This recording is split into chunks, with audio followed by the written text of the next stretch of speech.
दोस्तों, आज हम आपको अल्लाह वाले मोची और बोलने वाले चप्पल का वाक्य सुनाने वाले हैं।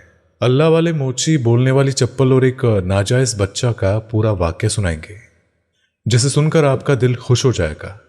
तो आइए बिस्मिल्लाह करते हैं। कहा जाता है कि किसी शहर में एक शराबी लड़का रहता था। वो लड़का यतीम था, उसके माँ बाप नहीं थे, लेकिन बाप अपने पीछे बहुत सा माल छोड़ गया था। उसके पास इतना पैसा था कि उसने अपनी जिंदगी और जवानी को बर्बाद कर दिया। वो जानी था, शराबी था और अपने पैसों को दोनों हाथों से लुटा रहा था। एक बार उसने सुना कि शहर में कोई अल्लाह वाले आए हैं जो हर मुश्किल का हल चुटकियों में निकाल देते हैं। वो लड़का अल्लाह वालों का मजाक बनाता था। दर हकीकत तो ये थी कि उसको गरीबी से चिढ़ थी, फकीरों से वो नफरत करता था। उसके एक पड़ोसी ने उसको ये बात बताई, क्योंकि काफी लोग उन अल्लाह वालों से दुआ लेने जा रहे थे। अब उसने सोचा कि क्यों ना मैं भी जाकर देख लूं कि वो कौन है। और उसकी सोच बिल्कुल भी साफ नहीं थी कि वो अल्लाह वाले की दुआ ले, उनकी बरकत से गुनाहों से बचने की कोशिश करे, बल्कि वो तो इसलिए जाना चाह रहा था कि देखो तो इस शहर में कौन जादूगर साहब आया है जिनके पीछे लोग इतने पागल हो रहे हैं। वो अपने पड़ोसी के साथ अल्लाह वाले के घर पहुंचा, और वो घर क्या था, एक टूटी फूटी झोपड़ी थी। ये देखकर उस शराबी लड़के की हैरत से हंसी निकल गई और वो कहने लगा, हाय, ये इस जगह पर रहकर लोगों को क्या देते हैं? अरे मेरे साथ चलो, मैं तुमको इनसे ज्यादा नवाज सकता हूं। पड़ोसी ने कहा कि खामोश रहो, ये बहुत बड़े बुजुर्ग हैं। वो खामोश हो गया, लेकिन दिल ही दिल में मजाक उड़ा रहा था। अंदर जाकर उसने सोचा था कि कोई बड़े बुजुर्ग बैठे होंगे और जिनके चारों तरफ मुरीद होंगे। तो वहां लोग मौजूद थे और बहुत अदब से उनके पास बैठे थे। लेकिन अजीब बात यह थी कि वो बुजुर्ग कुछ काम कर रहे थे। अब उसने जो पास जाकर देखा तो वो चप्पलों की मरम्मत कर रहे थे। वो शराबी लड़का कहने लगा कि क्या ये जूता मरम्मत करने वाले हैं, और तुम क्या मुझे एक जूता मरम्मत करने वाले के पास ले आए हो? पड़ोसी ने कहा कि ये कोई मामूली जूता मरम्मत करने वाले नहीं है, बल्कि ये बहुत पहुंचे हुए बुजुर्ग है, अल्लाह के नेक बंदे हैं। और जिस भी किसी बंदे के लिए दुआ मांगते हैं तो वो दुआ मकबूल हो जाती है अल्लाह ताला की बारगाह में। इसीलिए खामोश रहो।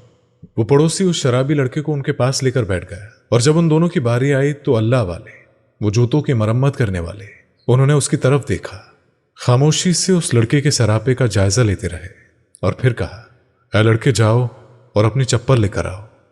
तो उसने कहा कि मैं चप्पल क्यों लाऊं, मैं चप्पल नहीं पहनता, मेरे पास तो कीमती महंगा जूता है, पैसों की कोई कमी थोड़ी ना मेरे पास।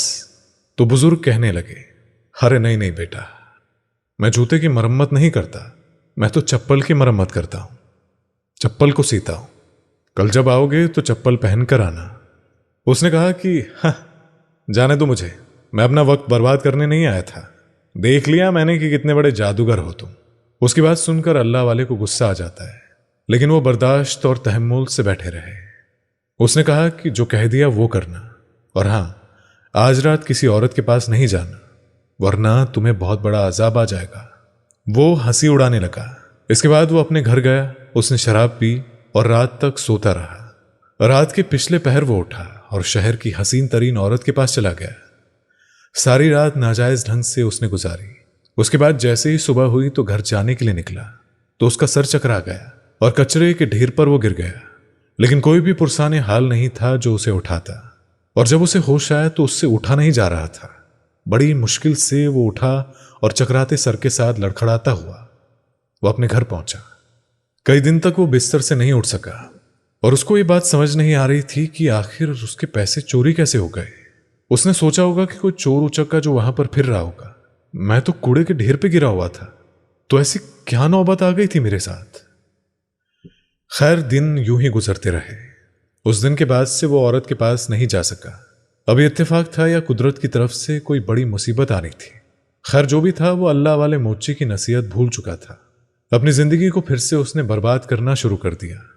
दिन रात शराब के नशे में वो डूबा रहता, अय्याशी करता। एक दिन ऐसा हुआ कि वो अपने घर में पड़ा सो रहा था। इतने में काजी के सिपाही उसे लेने आए और पकड़कर काजी के पास ले गए। वो बात को समझ ही नहीं पा रहा था, और आखिर ये सब आनंद फानंद में कैसे हो गया, उसका क्या कसूर था। उसने जब देखा तो वही औरत खड़ी थी जो शहर की सबसे हसीन खूबसूरत औरत थी। वो रोए जा रही थी, उसकी बात समझ में नहीं आ रही थी। काजी ने कहा कि ऐ लड़के, इस औरत ने दावा किया है कि ये मां बनने वाली है और इसके बच्चे के बाप तुम हो।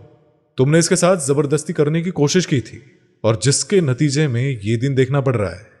वो शर्मिंदा हुआ और काजी ने कहा, اب اس کا شوہر اسے طلاق دے رہا ہے اور یہ کہتی ہے کہ یہ اپنے شوہر سے الگ نہیں ہونا چاہتی ہے۔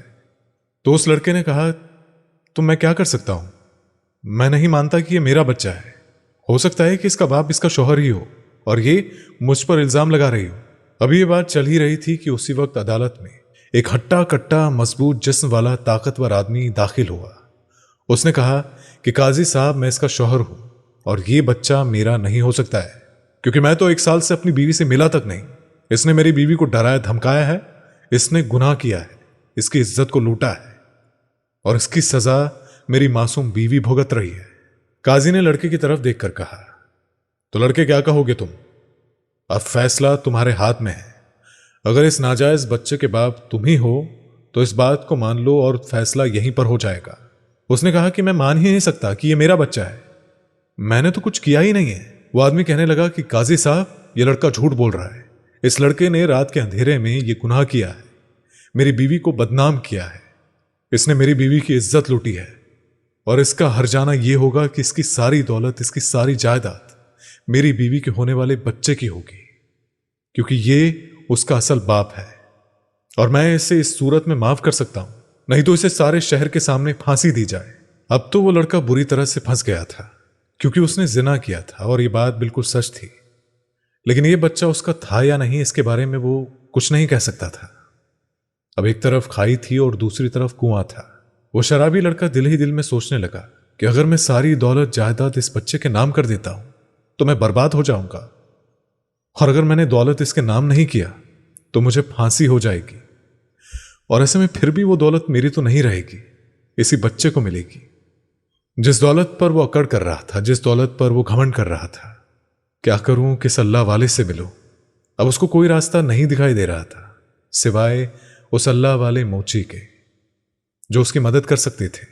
اس نے کہا کہ قاضی صاحب مجھے 1 دن کی مہلت دے دو۔ اب اس عورت کا شوہر تو کسی بھی صورت میں نہیں مان رہا تھا، لیکن قاضی صاحب نے کہا کہ انصاف کا یہ تقاضا ہے کہ تم اپنے لیے کسی گواہ کو پیش کر سکتے ہو، اسی لیے لڑکے میں تمہیں 1 دن کی مہلت دیتا ہوں، جاؤ اور اپنی صفائی کے لیے جو بھی پیش کرنا چاہتے ہو اسے جلدی پیش کر دو۔ قاضی صاحب کی عدالت سے وہ چھوٹا اور سیدھا اللہ والے کے دربار میں پہنچا، اور اس بار اس نے جوتے نہیں بلکہ عام سی چپل پہنی ہوئی تھی۔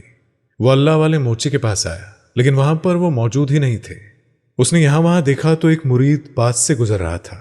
اس نے کہا اے بھائی یہ موچی اللہ والے کہاں ہیں؟ تو اس نے بتایا کہ وہ تو جنگل میں گئے ہیں، وہاں پر اللہ کی عبادت کر رہے ہیں، وہ سخت عبادت کرتے ہیں اور 1 مہینہ یہاں شہر میں رہتے ہیں۔ اس نے کہا کہ مجھے بتاؤ کہ وہ جنگل کہاں ہے؟ تو وہ آدمی کہنے لگا کہ مجھے نہیں پتا ہے کہ وہ جنگل کہاں ہے، وہ تو اللہ والے ہیں، کبھی یہاں ہوتے تو کبھی وہاں ہوتے۔ اس کے بعد وہ لڑکا رونے لگا۔ اس نے کہا میں نے ہی اللہ والے کی شان میں گستاخی کی، ان کا مذاق اڑایا اور ان کو جانے انجانے میں نہ جانے کیا کیا کہا، اور وہ مجھے برداشت کرتے رہے، اور اب جب مجھے ان کی ضرورت پیش آ رہی ہے تو ایسے میں ان کے پاس کیسے جاؤں؟ اب اس کے پاس 1 دن اور 1 رات تھی۔ اب وہ کرتا تو کیا کرتا؟ انہیں کی جھوپڑی کے باہر وہ بیٹھ گیا کسی ساحل فقیر کی طرح۔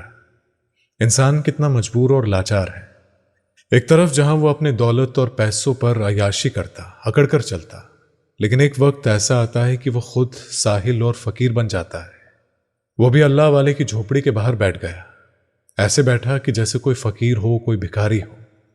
وہ دل ہی دل میں اللہ والے کو یاد کرتا رہا کہ اللہ والے مجھے معاف کر دے، آپ اللہ کے نیک بندے ہیں، میں نے آپ کی شان میں گستاخی کی ہے، بے ادبی کی ہے، میں شراب کو ہاتھ نہیں لگاؤں گا، اب سے میں توبہ کر لوں گا اور آپ کا مرید بن جاؤں گا، بس ایک بار مجھے بچا لے، میری مدد کرے۔ روتے روتے اس کی آنکھ لگ گئی اور اس نے خواب میں دیکھا کہ موچی اللہ والے تشریف لائے ہیں اور کہہ رہے ہیں کہ برخوردار اس دن میں نے کہا تھا نا کہ کسی عورت کے پاس مت جانا، منع کیا تھا نا کہ زنا مت کرنا، تو اب پھنس گئے نا۔ پھر آپ نے کہا کہ اچھا اپنی چپل دکھاؤ۔ اس نے فوراً اللہ والے کے سامنے زمین پر چپل رکھ دی۔ چپل دیکھ کر اللہ والے نے کہا اوہ تو یہ بات ہے۔ حضرت بولے کہ بیٹا سچ اگلوانے کا بس ایک ہی طریقہ ہے کہ اس عورت سے کہنا کہ میں کیسے مان لوں کہ یہ میرا بچہ ہے، اس کے بعد جو ہوگا وہ خود دیکھنا، اور اپنی جو چپل ہے اسے یہیں چھوڑ جاؤ مرمت کے لیے۔ اور اس کے بعد وہ نیند سے جاگا۔ ख्वाब में अल्लाह वाले उसकी रहनुमाई कर रहे थे। उसने सच्ची तौबा की। नंगे पैर अपने घर आकर वो पाक साफ हुआ, गुस्ल किया। पाक साफ कपड़े पहने और नमाज़े तहज्जुद पढ़ने से उसके दिल को सुकून मिला। उसके बाद वो अल्लाह ताला के हुजूर सजदे में चला गया। फिर अल्लाह ताला के हुजूर सजदे में चला गया और दुआ की, या अल्लाह, मैंने अल्लाह वाले की वजह से यह हराम काम छोड़ दिया है, शराब छोड़ दी है। आइंदा मैं कभी जिना नहीं करूंगा। या अल्लाह, तू मेरी मदद फरमा। दूसरे दिन वो फजर की नमाज पढ़कर काजी की अदालत पहुंचा। आज शहर के सभी लोग उस पर हंस रहे थे जो कल तक सब पर हंसता था और गरीब कहकर उन्हें ताने मारता था। और आज उसके पैरों में कोई जूते नहीं थे, कोई चप्पल नहीं थे, क्योंकि अल्लाह वाले का खास हुक्म था कि वो नंगे पैर अदालत पहुंचे। वो औरत भी अपने शौहर के साथ वहां खड़ी थी। उस लड़के को महसूस हुआ कि अल्लाह वाले रूहानी तौर पर उसके साथ खड़े हैं। उसके अंदर एतमाद आया। काजी ने कहा, हाँ लड़के, तो क्या सोचा तुमने? उसने कहा कि काजी साहब, इस औरत से कहे कि मैं कैसे मान लूं और क्या सबूत है कि इसके पास जो बच्चा है वो मेरा है या फिर वो नाजायज बच्चा है। काजी ने उस औरत की तरफ देखा और कहा कि बताओ, इसका क्या जवाब है?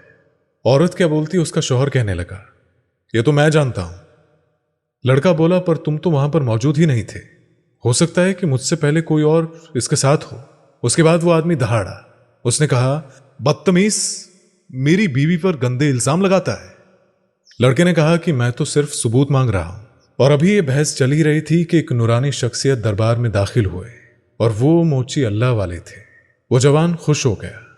उन्होंने काजी साहब से कहा, काजी साहब, इस लड़के की गवाही कोई और नहीं, यानी कि कोई इंसान नहीं, कोई बोलता जीता जागता इंसान नहीं, बल्कि एक चप्पल देगी। रुक जाइए, मैं आपको दिखाता हूं। उसके बाद फिर उन्होंने थैले से उस लड़के की चप्पल निकाली और कहा, चप्पल तू गवाही दे कि कौन सच है और कौन झूठ है। उसके बाद चप्पल हवा में उड़ी और उस औरत के शौहर के सर पर पड़ने लगी। सब हैरान थे कि वो चप्पल क्यों पड़ रही है, उसे क्यों मार रही है। उसके बाद वो चप्पल बोली कि ये औरत इसकी बीवी नहीं बल्कि इसकी बहन है और ये हामला नहीं है। ये दोनों भाई बहन इसी तरह बेवकूफ और बिगड़े लड़कों को लूटते हैं। उसके बाद चप्पल इतना कुछ कहकर जमीन पर वापस आ गई। मोची अल्लाह वाले ने कहा, नौजवान, चप्पल पहन लो। अब सब ये सुनना चाह रहे थे कि जो चप्पल ने कहा कि क्या वाकई में वो सच है। एक तो पहले ही सब लोग हैरान और परेशान थे। करामात तो अल्लाह वाले ने देख ही ली थी कि चप्पल ने गवाही दे दी थी, लेकिन उसने गवाही सच दी थी या फिर झूठी दी थी या कोई जादूगरी थी। एक बेजान चीज बोल रही थी, उस पर सबको ताज्जुब हो रहा था। पूरे अदालत में सन्नाटा था। अब अदालत में उस लड़की के रोने की आवाज आई। हाँ, ये सच है, इस चप्पल ने बिल्कुल सच कहा है। मेरा ये भाई जो मुझे मजबूर करता है कि मैं अमीर और रईस आदमी को अपने जाल में फंसाऊं, और इस लड़के को भी इसी के कहने पर ही मैंने झूठ मूठ में इसे अपने बच्चे का बाप बना दिया, क्योंकि मैं मां नहीं बनने वाली और हमारा कोई नाजायज बच्चा है ही नहीं। लेकिन हाँ, ये बात सच है कि उस रात ये लड़का मेरे पास आया था और हमने बदकारी की थी। यह अकेला मुजरिम नहीं है, बल्कि मैं भी बदकार औरत हूं और इस शहर के हर मर्द के साथ मैं जिनाकारी करती हूं। इसीलिए मैं भी सबके सामने तौबा करती हूं, लेकिन मुझे मेरे इस भाई से निजात दिलाई जाए। अल्लाह वाले, आपने मेरी इतनी मदद की है, अब बस मेरी इतनी मदद फरमा दीजिए। उसके बाद वो जो उसका भाई था, जिसका नाम निहाल था, जो उसका शौहर बना फिरा था, उसने कहा कि ये झूठ बोल रही है, ये डर गई है, इसी वजह से ये ऐसा कह रही है। अब उसके इतना कहने की देर ही थी कि उस लड़के के पैर से वो चप्पल निकलकर उसके सर पर जाकर पड़ने लगी और उसने कहा कि तू झूठ बोलता है, तूने ही अपनी बहन को मजबूर किया है, अब तू ही उसे आजाद कर दे और ऐ काजी, इसको सजा दी जाए। शहर के बीचों बीच चौराहे पर खड़ा करके इसको फांसी दी जाए। इसने अपनी बहन के साथ बहुत बुरा सलूक किया है। उसके बाद वो चप्पल फिर से जमीन पर आ गई। अल्लाह वाले ने कहा कि ऐ बेटी, तुमने मुझसे मदद मांगी है, लेकिन मदद करने वाला तो वो अल्लाह, वो रब करीम है। हाँ, अगर तुम तौबा करती हो और कहती हो कि तुम कभी जिन्नाकारी नहीं करोगी, तो फिर मैं इस नौजवान से कहता हूं कि ये तुमसे निकाह कर ले। उन्होंने फिर से फरमाया, बहरहाल जिना तुम दोनों ने किया था, बदकारी तुम दोनों ने की है। अब ऐसे में ये लड़का तो ताइब हो गया है, इसने कहा है कि ये ना शराब पिएगा और ना ही जिना करेगा। अब यही सही वक्त है। ऐ लड़के, तुम इस लड़की को हक की जोजियत दे दो, यानी अपनी बीवी बना लो, इससे निकाह कर लो। उसके बाद फिर उनका निकाह पढ़ा दिया गया। अब वो लड़का हर इल्जाम से बरी था। लड़की के भाई को सरेआम फांसी दे दी गई क्योंकि उसने बहुत बुरी हरकत की थी, बदकारी पर अपनी बहन को मजबूर किया था। उसके बाद वो लड़का मोची अल्लाह के पास आया और उसने कहा कि शुक्रिया आपका, आपने मुझे जिंदगी का वो सबक दिया है जो मुझे कोई आम इंसान नहीं सिखा सका। आपने मुझे सिखा दिया है कि गरीब होना कोई गुनाह नहीं है, बल्कि अल्लाह ताला जिसे चाहे नवाज दे और जिससे चाहे छीन ले। आज आपने मुझे एक बहुत ही पाक रिश्ते में बांध दिया है। ये लड़की मेरी बीवी है और मैं पहले ही तौबा कर चुका हूं कि कभी जिना नहीं करूंगा। उसके बाद वो आपका मुरीद बन गया और आपका खिदमत गुजार बनकर रहा। आमीन सुम्मा आमीन।